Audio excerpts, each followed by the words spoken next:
আসসালামু আলাইকুম, কেমন আছেন সবাই? আশা করি সকল থেকে ভালো আছেন।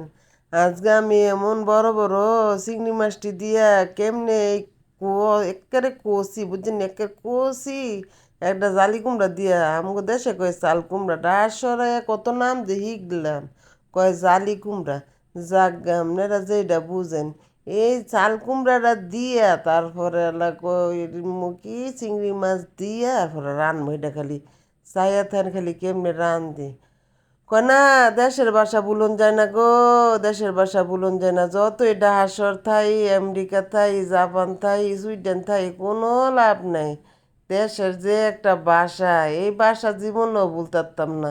যত ইয়াত যাই কয় জানি কয় ওই যে KFC, তারপরে বুফে, শেরাটন হোটেলে, এই দেশের যে একটা ভাষা শিখছি বুঝলি, এই ভাষাটা চেঞ্জ করতারি নাই বুঝিনি। তারপরও কি আর আপনারা আবার মাইন্ড সাইন্ড করেন না, আমি আবার দেশের ভাষায় কইতাম আমার ভাল লাগে। কইলে করবেন কি আপনারা ইসা মাছটিরে বাইজা নেবেন একেবারে কড়া করে লাল করে বুঝছেন। এটার মধ্যে আবার কত হলুদের গুঁড়া আর লবণ দিয়া পরে চিংড়ি মাছটি না বাইজা এরপর আপনারা করবেন কি কোরিয়ার ভিতরে পেঁয়াজ দিয়ে দিবেন আর তেল দিয়ে দিবেন, দিয়া সুন্দর করে একেবারে লাড়াচাড়া দিবেন, লাড়াচাড়া দিয়া তারপর আল্লাহ কেমনি আল্লাহ তরকারিটা রান্ধি সেটা আবার দেখেন। একটা জিনিস আবার মিস্টেক হয়ে গেছে বুঝছেন, মিস্টেক কি করমু গো, মাথাটা সই নেই। ওই শালি কুমড়াটি চিংড়ি মাছ যে ভাজি তেলটা, এই তেলটার মধ্যে আপনারা জালি কুমড়াটা করবেন কি একটু বাঁচাতে লইবেন। এই জিনিসটা গেছে গায়ে মিস্টেক হয়ে, এর লেগে আপনাদের লগে মানে সরি। এরপর আল্লাহ দেখেন কেমনে আল্লাহ তরকারিটা রান্না করতেছে সেটা খালি চাইয়া থাকেন। কি যে মজা গো, কি যে মজা আগিলা দিনের এই গাছেতে চাল কুমড়া বাইরে বাইরে এই তরকারি রান্না যে কি মজা লাগতো, সেই মজাটাই আজকে পাইছি গো। কি করমু, যাই গেছি ভাত খাইতাম গিয়া দেখি দেখো ভাত নেই। মনটার ভিতরে এত একটা কষ্ট পাইছি বুঝলি, এত স্বাদের তরকারিটা আজকে ডেগের বাতি সবাই মিলে কেরেক্কের শেষ করে লাইছি বুঝলি। না আমি হইলাম গিয়ে কর্তা মানে গিয়ে বুঝলি, ঘরের কর্তা তো সব সময় লাস্টে খায়। গিয়া চাইয়া দেহি কয়টা ভাত পরে দি খাইছি, মনটা বইরা মনটার ভিতরে এমন শান্তি লাগছে এই চাল কুমড়া দা ভাতটা খাইতে। আমনেগো যে আর কি বুঝাইতাম অহনকা।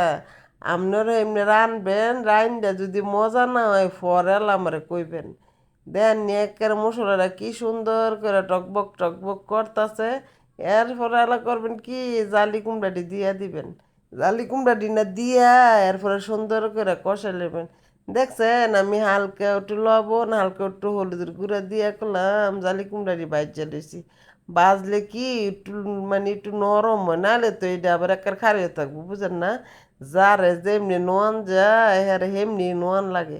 কয় না কেউ রে লবণ দিয়ে নোয়ান লাগে, কেউ রে কথা দিয়ে নোয়ান লাগে।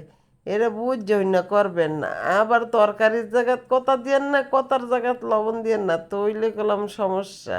পরে কোয়েন না গো, কোয়েন না, ওই কুমিল্লার আফাটাতে শিখছি। পরে গেলাম সব দোষ লাস্টে দইব আমার। এরপর আল্লাহ দেখেন তরকারিটা কেমনি আল্লাহ ঝোলটা দিয়ে দিলাম মানে পানিটা দিছি আর কি। পানিটা দেওয়ানোর পরে এরপরে দিবেন মাছটি, লগে লগে মাছটি দিয়েন তইলে দেখবেন মানে মাছের যে গেরানটা মানে বাসনাটা সুইটটা একেবারে সুন্দর করে পুরা ঝোলটার লগে মিশবো। তো না তরকারিটা খাইতে মজা লাগবো। আর কত বেরিটা দেহি রান তো পারে না, করে কি লাস্টটাতে খালি মাছটা অলগস্তে বয় দিয়ে তরকারিটা উড়ালে, এটার কোনো কথা? এমনি রান্ধি এর লেগে রান্দা শিখান লাগে, এভাবে রান্নার পরে যদি খালি মজা হয় নাই অবশ্যই কমেন্ট করে জানাইবেন। আর আমার প্রিয় ভাই ও বোনেরা আপুরা অবশ্যই ভিডিওটা দেখবেন আর বইয়ে বই একটু লাইক কমেন্ট শেয়ার করে দিবেন বুঝছেন। কষ্ট করে ভিডিও বানায় আপনারা যদি কদ্দুর বইয়ে লাইক শেয়ার কমেন্ট না করেন আমার জীবনটাই বৃথা বুঝছেন। এরপরে করবেন কি ধন্যবাদ দাদা নামাই লেবেন, এরপর বাসন বেড়ে ভাত খেয়ে নেবেন। সবাই ভালো থাকবেন, আল্লাহ হাফেজ, টাটা।